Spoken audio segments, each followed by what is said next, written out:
What if everything you've been told about when to visit Spain is completely wrong? Most travelers avoid Andalusia in winter, thinking it's cold, rainy, and closed. But here's what nobody tells you. Andalusia in winter might be the smartest travel decision you'll ever make. I'm going to show you why the crowds, the heat, and the tourist prices of summer are actually ruining one of Europe's most incredible regions. And why the people who visit in winter get a completely different, completely better Andalusia. By the end of this video, you'll know exactly when to go, where to stay, what it costs, and why the question I'm about to ask will completely change how you plan this trip. Here's what I want you to think about. Why do locals in Seville, Granada, and Cordoba actually enjoy their own cities more in winter than in summer? The answer will surprise you, and I'll reveal it at the end of this video. The summer trap. Nobody warns you about. Let's start with an uncomfortable truth about Andalusia in summer, because understanding why summer is actually the worst time to visit makes everything else make sense. Seville holds the record as the hottest city in Western Europe. In July and August, temperatures regularly hit 42 to 45 degrees Celsius. That's not warm, that's dangerous. In summer 2023, Spain recorded temperatures above 44 degrees Celsius in several Andalusian cities, triggering health emergencies and forcing tourists to abandon sightseeing by midday. Think about that. You've paid for flights, accommodation, and activities, and you literally cannot be outside between noon and 6 p.m. But the heat is only part of the problem. In summer, Andalusia is absolutely overwhelmed by tourists.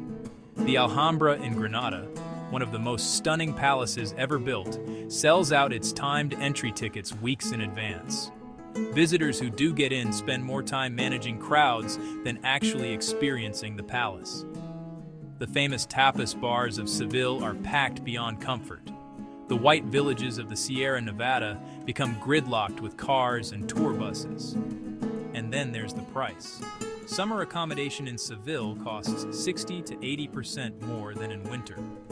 Everything from parking to restaurant meals is inflated for peak season. Hotels that cost $80 a night in January charge $180 to $220 in August for the same room. Here's something that will completely change your perspective. The very things that make Andalusia magical, the architecture, the food culture, the flamenco, the pace of life, are actually best experienced when the temperature is comfortable and the crowds are gone. Summer doesn't reveal Andalusia's soul, it buries it under heat and tourists. The winter truth. What the numbers actually say. When most people hear Andalusia in winter, they picture rain, cold, and closed attractions. That image couldn't be further from reality, and the numbers prove it. In December, January, and February, Seville averages 15 to 18 degrees Celsius during the day. That's t-shirt weather. Granada is cooler, around 10 to 14 degrees, but still comfortable for sightseeing. Cordoba sits between the two, consistently mild and sunny. The Andalusian coast, Malaga, Marbella, Tarifa, regularly sees 18 to 20 degrees even in January, with more sunshine hours per day than London gets in summer. The rainfall numbers are equally surprising.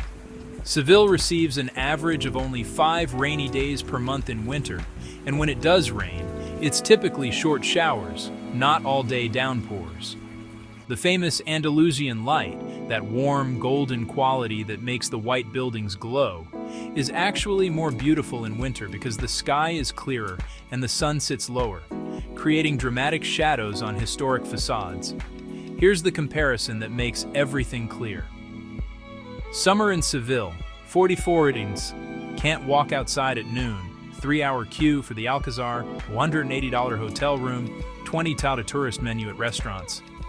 Winter in Seville, 17 to see, walk everywhere comfortably all day, 20-minute queue for the Alcazar, 85 at hotel room, 12 menu del dia at local restaurants, same city, same monuments, same food, half the price, none of the crowds, all of the culture. This is the winter reality that locals live every year while tourists pile into summer flights. Seville in winter. The city reveals itself. Seville in winter feels like the city exhales. The tourists thin out, the locals reclaim their streets, and the real heartbeat of Andalusia becomes visible again. The Cathedral of Seville, the largest Gothic cathedral in the world, is genuinely overwhelming in scale.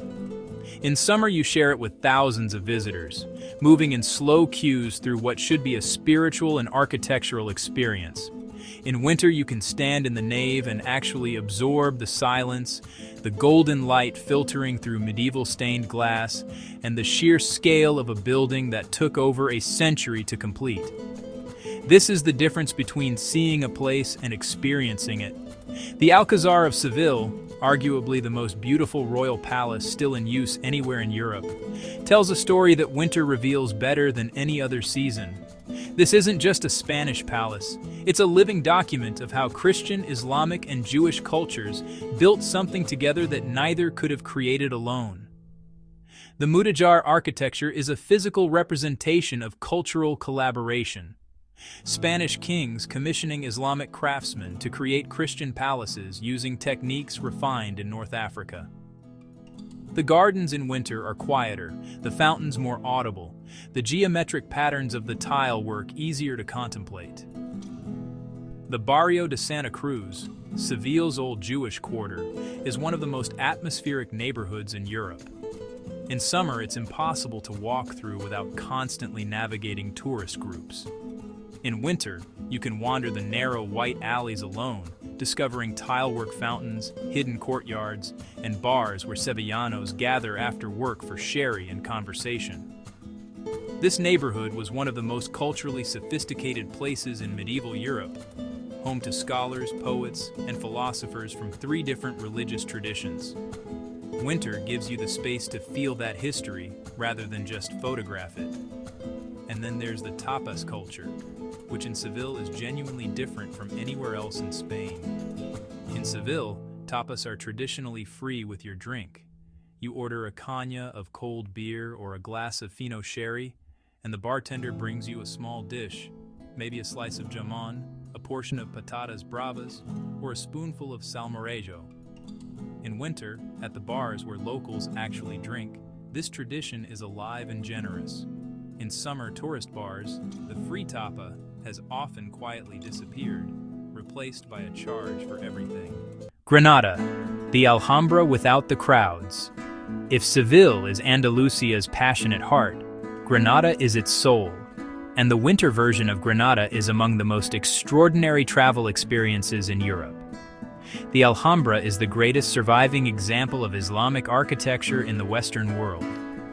Built by the Nasrid dynasty between the 13th and 14th centuries, it sits above the city of Granada overlooking the Sierra Nevada mountains. A palace complex so intricate and so beautiful that even hardened travelers describe their first visit as genuinely emotional. In summer, experiencing the Alhambra properly is nearly impossible. The timed entry system limits visitors to specific hours. But even so, the most famous sections, the Palacios Nazaríes, are packed. You move at the speed of the crowd, spending as much time managing personal space as actually looking at the architecture. The famous Court of the Lions, with its 124 marble columns and central fountain, becomes a photography scrum rather than a place of contemplation. In winter, everything changes. The crowds are dramatically reduced. You can stand in the Court of the Lions and actually hear the water. You can move slowly through the intricately carved plasterwork of the throne room and read the Arabic calligraphy that covers every surface. Prayers, poetry, philosophical statements carved into stone by craftsmen who understood that this palace was meant to be read as much as seen.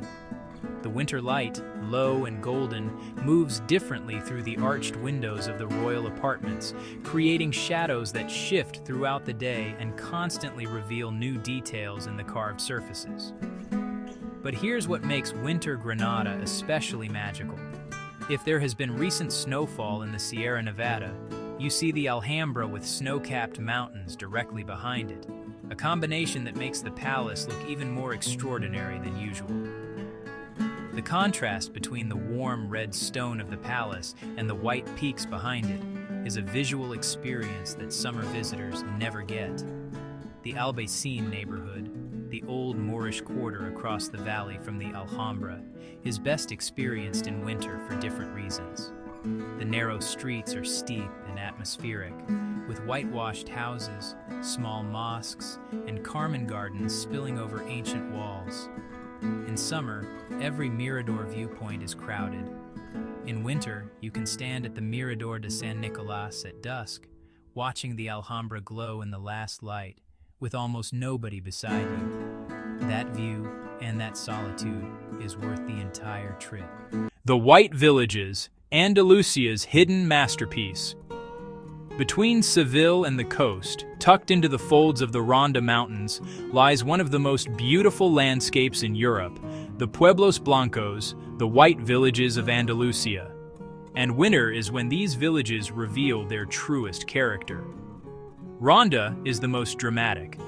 The city sits on either side of a 120-meter gorge, connected by the 18th century Puente Nuevo Bridge that has become one of the most photographed structures in Spain. In summer, the bridge is surrounded by tour buses, and the streets are choked with day trippers from the Costa del Sol. In winter, Ronda returns to itself.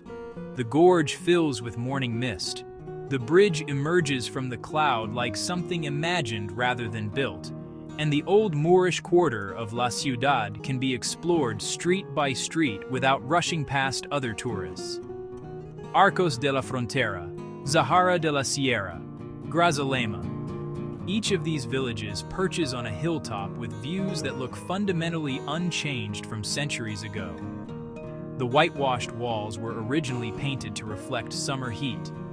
In winter, they take on a warmer, softer tone in the lower light, creating a visual richness that summer photographs rarely capture. But here's what makes the White Villages genuinely extraordinary rather than just beautiful. Each one has a story of survival.